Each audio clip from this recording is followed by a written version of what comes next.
เด็กขันยาว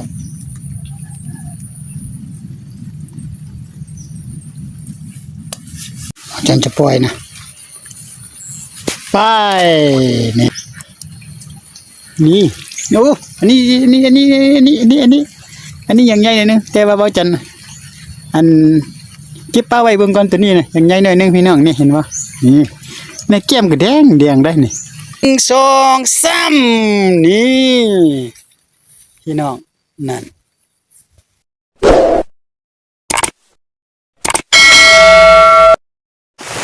ครับทักทายสบายดีพ่อแม่พี่น้องที่เข้ามาติดตามรับเบิ่งรับชมมากับบรรยากาศสายฝนวันนี้เฮามาอยู่ที่บ้านของประตูแม่ตู้พี่น้องเลยแล้วเบ้าจันก็จะมาหาปลาพี่น้องเลยจะมาหาปลาใส่เบ็ด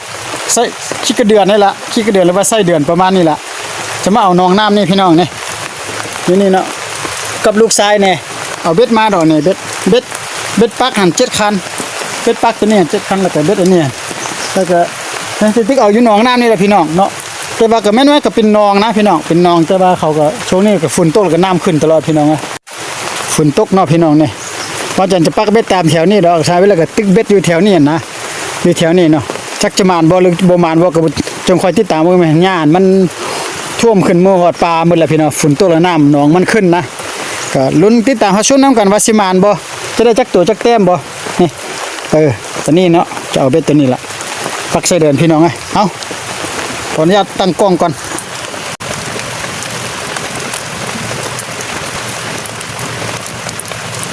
เดี๋ยวตัวใหญ่ก็มาตาม2 3ที่ไปนะ1 2 3เป็นไงมาบ่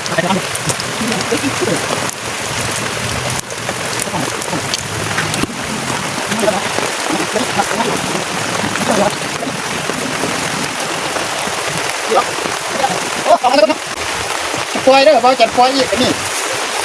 อันนี้มันน้อยโพดพี่น้องมันน้อยบ่เอาตัวใหญ่ๆเด้ออันนี้มันน้อยโพดพี่น้องปล่อยเอาตัวใหญ่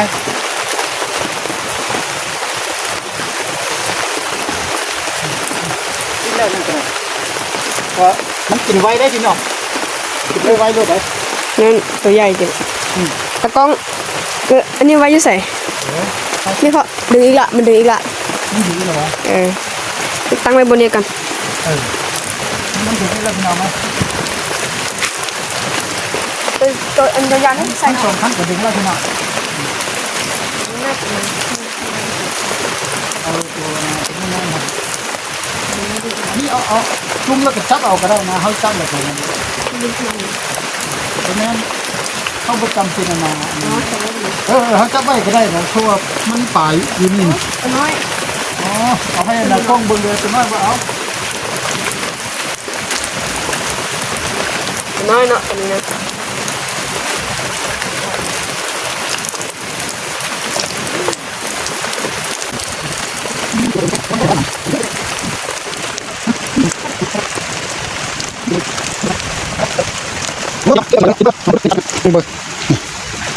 เงาได้ใส่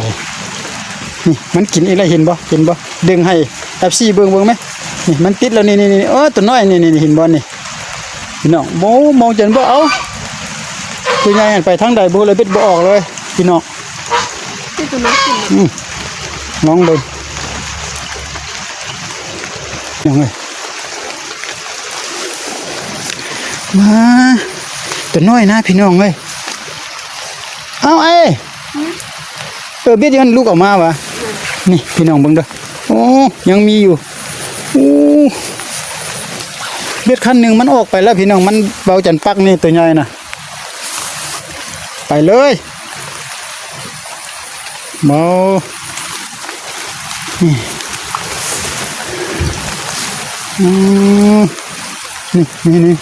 นี่เป็นแต่ตัวน้อยมัดแต่ตัวใหญ่ไปทางใดก็บ่จักพี่น้องเอ้ย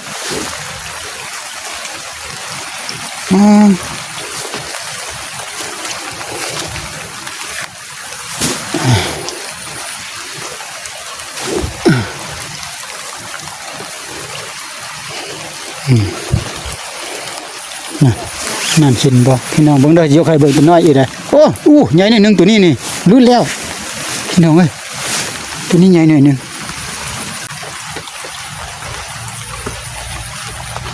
ให้นั่นคันเบ็ดบ่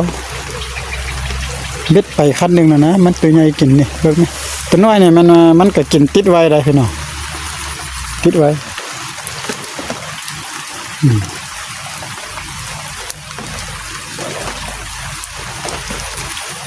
เขาบ่เอาเนาะเอาแต่ตัวใหญ่พี่น้องไงอังเบาจันจะปักตัวน้อยเอาตัวน้อยนิดนึงเก็บบ่นิดนึงนิดนึง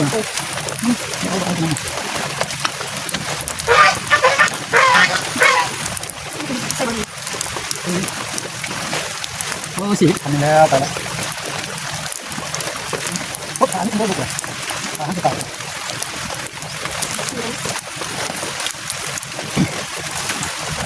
มีแต่ตัวซ้ำนี่ว่าจะมาเอาเด็กเขาจะกลัวอีกหน่อยไม่แต่มันกินบักเอาไว้ที่หนอ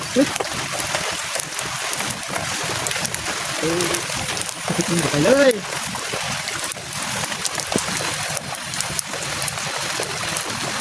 ว้าวเดี๋ยวพี่บ่ได้พี่น้องนี่น้อยพอดพี่น้องเลยอันนี้ลองบนว้าวเด้อปล่อยก่อนปล่อยจุ่มเยอะแล้วล่ะพี่น้องเอ้ยไปนี่ก็ไปอุ้ยตัวนี้ตัวใหญ่ปะตัวเป็นบุญไปมาได้พี่น้องก็ตัวน้อยนะพี่น้องในสองนิ้วนี่นะกินไว้นี่เบิ้งดึงอยู่นี่เห็นบอลนี่มันดึงอยู่นี่บนเด้อหนังบนเด้อมันดึงอยู่นี่แหละเยอะเลี้ยงมันละหนังน่ะเห็นบอลจุบอยู่อ๋อมาได้พี่น้องเลยใส่เหยื่อก่อน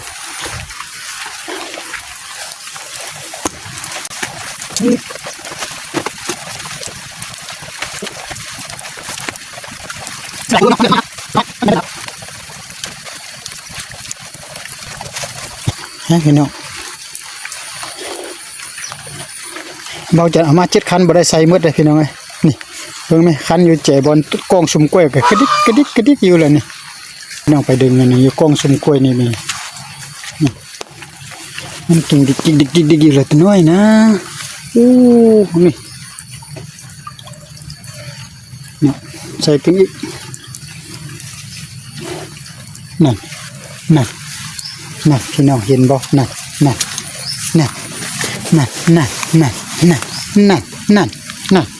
พี่น้องนั่นนี่เบาจันสิบ่เอาเด้อนี่นั่นเห็นบ่นั่นมันเท่าเดียวพี่น้องปลามีแต่ซ้ำนี่พี่น้องอ่ะบ่เอาตัวใหญ่มีตัวใหญ่ได้มีแต่ว่าตัวใหญ่เนี่ยมันยังอยู่วังเพิ่นนะพี่น้องเอ้ยจันจะปล่อยนะไปนี่เรียบร้อยเบิ่งนี่อยู่นี่ก็มันก็ดึงแท้ดึงว่าให้มันดึงไปโอ้ยังบ่ติดมันก็ดึงแท้ดึงว่าบ่ติดเว้ยนี่เห็นบ่ของลูกชายได้อีกแล้วนี่แต่ว่าตัวน้อยพี่น้องเอ้ยนี่เบิ่งไหมพี่น้องเห็นไหมนี่คันเป็นติ่งยุบนี่โอ้อันนี้อย่างใหญ่เลยนึงแต่ว่าเบาจันอันเก็บปลาไว้เบิ่งก่อนตัวนี้นะอย่างใหญ่หน่อยนึงพี่น้องนี่เห็นบ่นี่ในแก้มก็แดงได้นี่เป็นแต่ปนินแก้มแดงแต่เก็บไว้ซื่อๆเด้อพี่น้องลองเบิ่งนี่มันยังบ่ปักเบ็ดนี่ซั่นน่ะจะได้ไปได้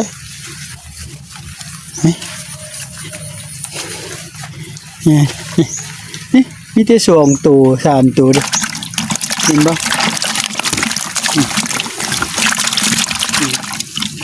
เดี๋ยวมีซ้ำไปเต็มอีกนี่ตัวน้อยมันมีอยู่3 ฝ่ามือมีด้วยพี่น้องนี่วัดทุกหลังนี่กระดิดมันก็ดึงดีได้พี่น้องนะนี่เห็นบ่นี่ก็เห็นบ่โอ้มันเรื่อยๆพี่น้องเลยนี่ของลูกชายจิ้วฮะนี่นี่คือคนกลางว่ะซ้ำนี่ก็ยังติดพี่น้องเลยเห็นบ่ ซ้ำนิ้วก้อยมันยังบ่ออกอีกได้พี่น้องนี่มันก็ยังบ่ออกอีกน่ะดุดละบาทนี่นะนี่อันนี้นี่อันนี้งามอยู่ตัวนี้นะเอาป้าไว้เบิ่งก่อนเนาะงามอยู่ตัวนี้คันเจ้าตัวน้อยนี่ได้แล้วโอ้ใหญ่อยู่นี่พวกงามอยู่น้องมาพี่น้องโอ้บ่จันยักเอาตัวใหญ่ซ้ำฝ่ามือนี่นะพี่น้องเอ้ยแต่ว่าอันนี้นี่อันนี้ก็พอปิ้งอยู่เด้นี่เอาบ่จันตันไว้ก่อนน้องเบิ่งเด้อนี่เยอะบ่จันเด้อบ่จันจะใส่บ่ฮอด1นาทีเบิ่งเด้อบ่จันจะดึงแต่ว่าเป็นตัวน้อยตัวใหญ่ลงไปเบิ่งเด้อมันตัวน้อยนะมันกึ่งนี่เห็นบ่นี่คันว่าสิเอาตัวน้อยซ้ำนี่พี่น้องก็หลายละบ่จันก็บ่เอาเนาะเนื่องจากว่ามันตัวน้อยโพด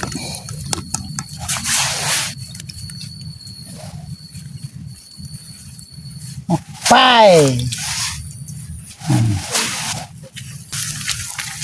เยอะนะตัวนี้มันจะได้กินมันเยอะน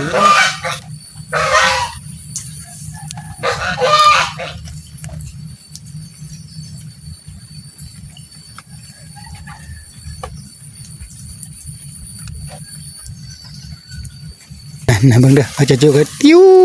นี่มาแล้วยังน้อยบ่เอาโอ้กินแต่ตัวน้อยๆมาพี่น้องเฮ็ดจังได๋เอาจริงจะได้ตัวใหญ่นะนี่แต่ซ้ำนี่มันนี่ตัวใหญ่นี่ยังไม่เลยพี่น้องเลยซ้ำนี่มีหลายนี่พี่น้องปลานี่แต่ตัวน้อยซ้ำนี่เฮ็ดจังได๋บาดนี้ว่าจังก็บ่อยากเอานะมันกินก็บ่มีแนวกินหั่นนะมันตัวน้อยโพดพี่น้องเอ้ยนี่แล้วก็3-4ตัวก็บ่ใหญ่3-4ตัวอยู่ในนี่แหละกินแล้ววะเอา1 2 3นี่พี่น้องนั่นงามนั่นปานนี้พี่น้องเอ้ยโอ้สุดยอด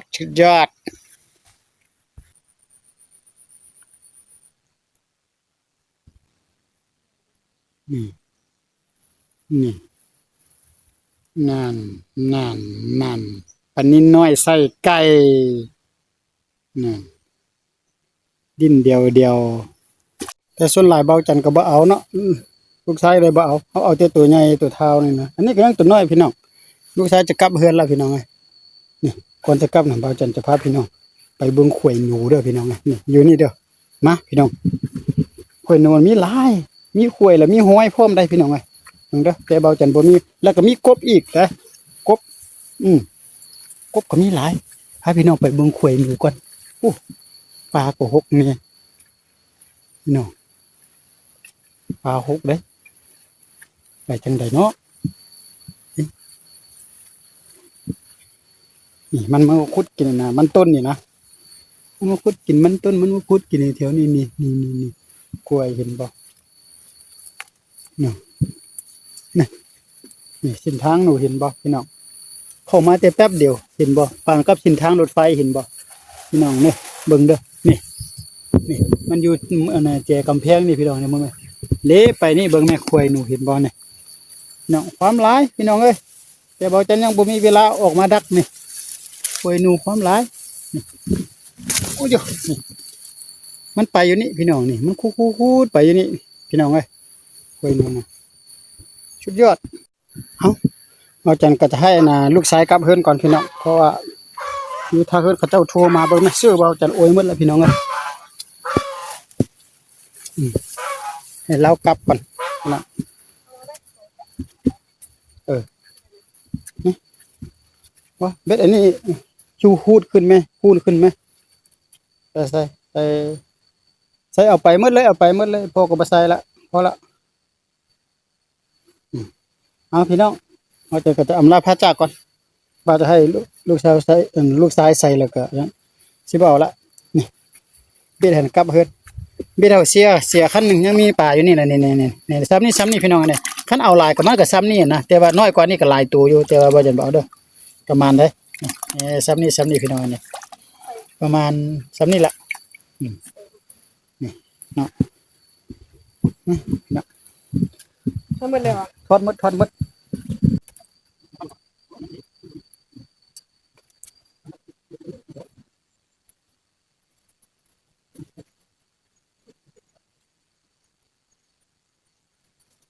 บนะลูกชายก็จะกลับก่อนพี่น้องพ่อกันในคลิปต่อไปเด้อพี่น้องเอ้ยไปปากก็เอาแต่ซ้ำนี่แล้วบ่หลายแล้วนี่ในน้ำนี่แหละพี่น้องนี่เนาะประมาณนี้